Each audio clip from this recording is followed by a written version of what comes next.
they can come into our reality, which is vibrationally not totally compatible with them. Therefore, they can't stay too long before they get dismantled vibrationally and badly affected. But one way they can stay longer is by drinking human blood.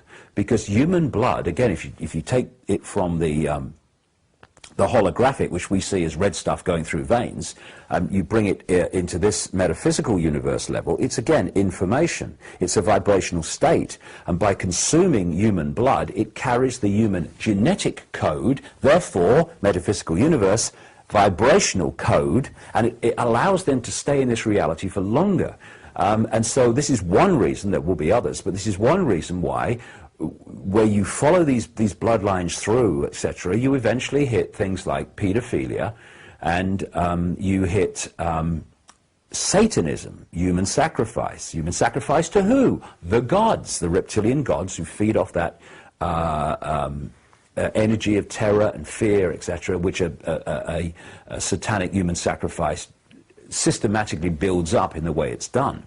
Another thing is that within visible light, within our frequency range, whatever you want to call it, electromagnetic spectrum, when these entities are within that reality, they eat humans like we eat cattle and sheep and animals. And this is, again, a theme going right back in the ancient world of the reptilians eating humans, sacrifices to the gods and all the rest of it. But when they're outside of this reality, in their own vibrational reality, they are feeding off our energy. They're vampiring off our energetic state. Now, if I am going to vampire an energy source, that energy source must be within the frequency range that I can connect with. If it's radio 1 and I'm radio 2, I ain't going to vampire that. I have to make that connection.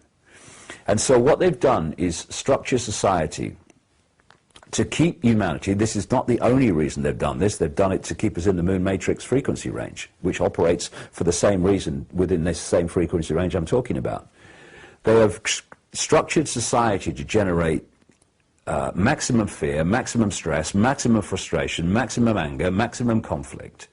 Because that low vibrational energy and wars, like world wars and stuff like that, and 9/11s, they generate enormous amounts of human low vibrational emotional energy. And they feed off this stuff.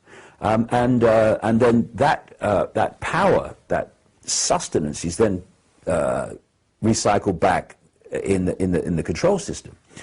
But the reason that when I've investigated almost any, not every one, but almost any of these major Illuminati names, it's led eventually to Satanism, and invariably it's led to pedophilia. Why? Because again, this energetic vampiring. What these pedophiles are, indeed what these elite pedophiles are, like Father George Bush and people, I've been naming him for years, and Ted Heath, the former Prime Minister of Britain, and endless bloody others, who appear on CNN and BBC News every day, by the way. We're going to have some real shocks when these names come out, and they're going to. The reason is that they're possessed entities. And in the general population, where people do not have famous names but are pedophiles, the same principle applies. You've got the human level, the hybrid, and they're having sex with the child. Invariably, it's anal sex, even if it's a girl. Again, a common theme. And what is that doing? They're connecting with the child in the area of the base chakra, the base vortex point of the human energy field. While they're having sex with the child, the possessing entity, just outside of human sight, is drawing that energy out from the child. And there is something for these reptilians about energy before puberty, a child's energy before puberty. Because as we all know, when you reach puberty, there is a dramatic chemical change that takes place. From their point of view, this has an effect on the energy field of the child that they'd rather not have. It's not as pure from their point of view. And when you have this ancient theme, Bill, of sacrifices to the gods of young virgins is just code for children. They were sacrificing children, and because of this pre-puberty energy. And so there is a very clear explanation, once you take this picture on, why so many of the elite people in the banking system, politics, and all these other elite institutions are both Satanists and pedophiles, or one or the other, usually kind of both if you go deep enough into it. And they are feeding off human energy, particularly feeding off the child's energy. And I read a passage in one of the Carlos Castaneda books, after I understood all this, where he's quoting his shaman source. Carlos Castaneda books were in the 60s, that kind of period, when he was writing about the teachings of someone called Don Juan Matos, his Central American shaman. Some people say Don Juan didn't exist.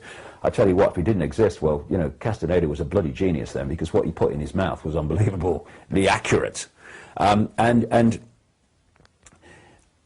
Don Juan Matos talks about the predators who came from the distance of the cosmos to take over humanity. And he talks about how they took over the mind of humanity. A direct quote, they gave us their mind. I say that's how they did it. That's how they've done it. That's how they're doing it. And he also talked about the fact that these predators targeted the pure energy field of children, and they fed off it, so that if you saw the child in its full energetic magnificence, it was a bright, shining, vibrating field of awareness. What he said was, if you saw the child as it entered adulthood, it would be a tiny, tiny energy field with virtually no luminosity.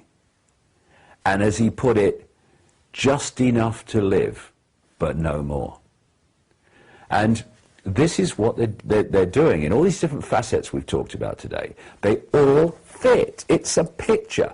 Is there more to know? Are you bloody kidding? My God, there's a lot more to know.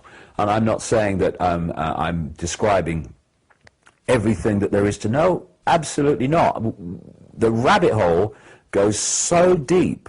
But what we're beginning to do is get the structure within which it works. And when you're putting a jigsaw puzzle together, I find anyway, not that I've done one for ages, that when you get the frame of the picture in place, all those bits with the straight edges, then you start to see much easier where the other pieces go. And of course, the more pieces go in, you start to know where this piece goes, because now you've got a much better idea of the picture, and that's where we're moving now. But my goodness me, have we got some shocks and surprises to come, well and over above what I've been already talking